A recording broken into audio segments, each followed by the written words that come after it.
আসসালামু আলাইকুম। গত ভিডিওতে আপনাদেরকে আমি এই গরুটাকে দেখিয়েছিলাম, আমার এই গাভীটা। এটার ৬ মাসের প্রেগনেন্ট ছিল, কিন্তু হঠাৎ করে সেদিন এটার বাচ্চা পড়ে যায়। আসলে এর কারণটা আমি এখনও বের করতে পারিনি, কেন এমনটা হলো। হঠাৎই এই গরুটা সকালবেলা অস্বাভাবিক আচরণ করে। যখন আমি ডাক্তারকে কল দেই, ডাক্তার আমাকে জানায় যে হয়তো এই গাভীর বাছুরটা পড়ে যাবে। তো সেটাই হয়, গাভীর বাচ্চা পড়ে যায়। তো যেহেতু বাচ্চার বয়স ৬ মাস হয়েছিল, ওর ওলানে তেমন দুধের কোনো চাপ ছিল না, কিন্তু আজকে একটু চাপ অনুভব করছি। এজন্য চলে আসলাম বরফ নিয়ে, যেহেতু ওর বাছুর নেই দুধ খাওয়ার মতো। তো চলে আসলাম বরফ নিয়ে, ওর ওলানটা একটু ডলে দেব, কিন্তু ও এখনো অস্বাভাবিক আচরণ করছে, লাফালাফি করছে।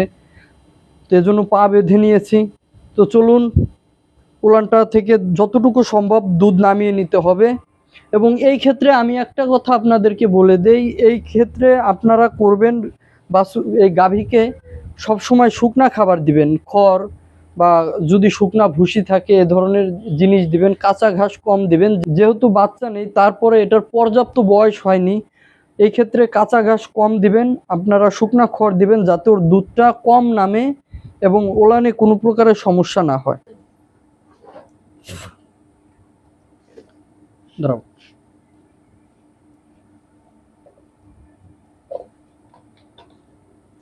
হুম, দেখতেই পাচ্ছেন ও অস্বাভাবিক আচরণ করছে। এটা আসলে ওর যে পা, এই পা দিয়ে যদি ও একটা লাথি মারে,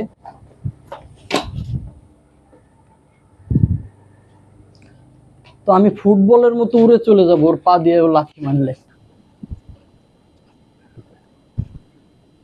এই বরফটা দেওয়ার কারণ হলো ওর ওলানে চাপ ধরে গিয়েছে, এজন্য এটা দিয়ে দুধগুলো নামিয়ে নেওয়ার চেষ্টা করছি, যাতে ওলানে কোনো প্রকারের সমস্যা না হয়। এই দুধের চাপটা ভেঙে দিতে হবে।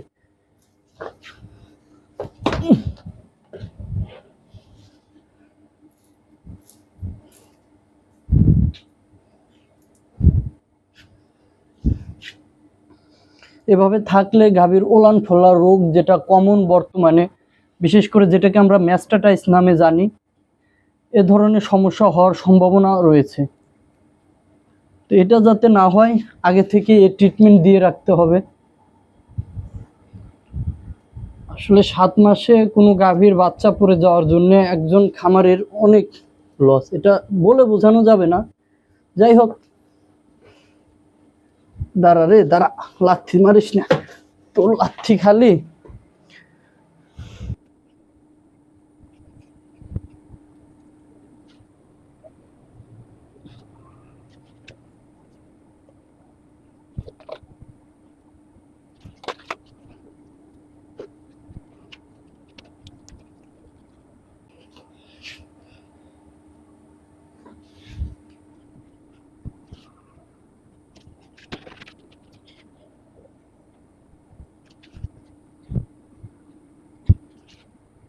তো এইভাবে প্রতিদিন বরফ লাগিয়ে 2 থেকে 3 বার ডলতে হবে বরফ।